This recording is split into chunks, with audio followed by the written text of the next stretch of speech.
বাঙালি মানেই নানা ধরনের ভর্তা আর নানান ধরনের খাবার। আসসালামু আলাইকুম দর্শক, আমিও আপনাদের মাঝে আজকে একটা ভর্তার রেসিপি শেয়ার করলাম। ভর্তার জন্য আমি এখানে শিম নিয়ে নিয়েছি আর শিম থেকে এর শিরাগুলো ফেলে দিব।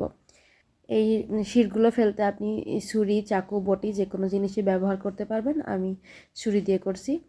চেষ্টা করবেন সবগুলো শিম থেকে এগুলো শিরা ফেলে দিই। শিমগুলো থেকে আমি এর শিরগুলো উঠিয়ে নিয়েছি। এবার শিমগুলোকে আমি কেটে নিব। শিম ভর্তা সবাই করতে পারে। আমি কিভাবে করি এটাই আপনাদের মাঝে শেয়ার করলাম। হয়তো আমার থেকে অনেক ভালো পারে অনেকে, আবার পারে না। যারা নতুন তাদের জন্য শেয়ার করলাম। এভাবে ভর্তা করে কিন্তু আপনি 2-3 দিন ফ্রিজে রেখেও খেতে পারবেন, নষ্ট হবে না।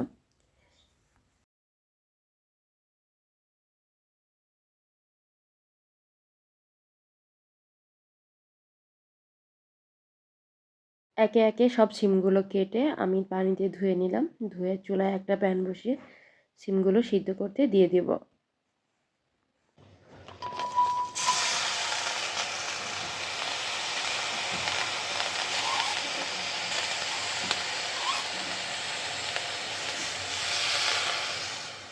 এমন পরিমাণ পানি দিতে হবে যাতে শিমগুলো সিদ্ধ হয়ে যায় এবং পানিটা শুকিয়েও যায়। আধা চা চামচ লবণ দিয়ে দিলাম। লবণটা আপনারা পরিমাণ মতো দিবেন। শিম যতটুকু হবে তার উপর নির্ভর করে লবণটা দিবেন।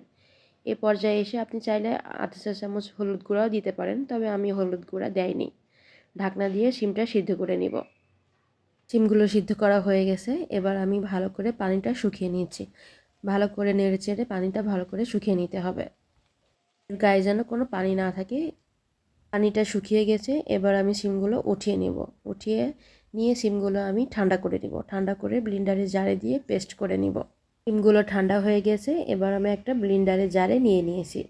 এর সাথে 2টা কাঁচামরিচ দিয়েছি। কাঁচামরিচ দিয়ে আমি পেস্ট করে নিচ্ছি। পেস্ট করে নেওয়া হয়ে গেছে। এবার একটা কড়াইতে কিছুটা সরিষার তেল দিয়ে একটা শুকনা মরিচ ভেঙে দিয়ে দিলাম। তেলে ফোড়ন উঠলে এর মধ্যে একটা পেঁয়াজ কুচি করে কেটে দিয়ে দিলাম। পেঁয়াজটা হালকা ব্রাউন করে ভেজে নিব। পেঁয়াজটা হালকা ব্রাউন করে ভেজে নেওয়া হয়ে গেছে। এবার পেস্ট করে রাখা শিমগুলো দিয়ে দিব। দিয়ে নাড়তে থাকবো।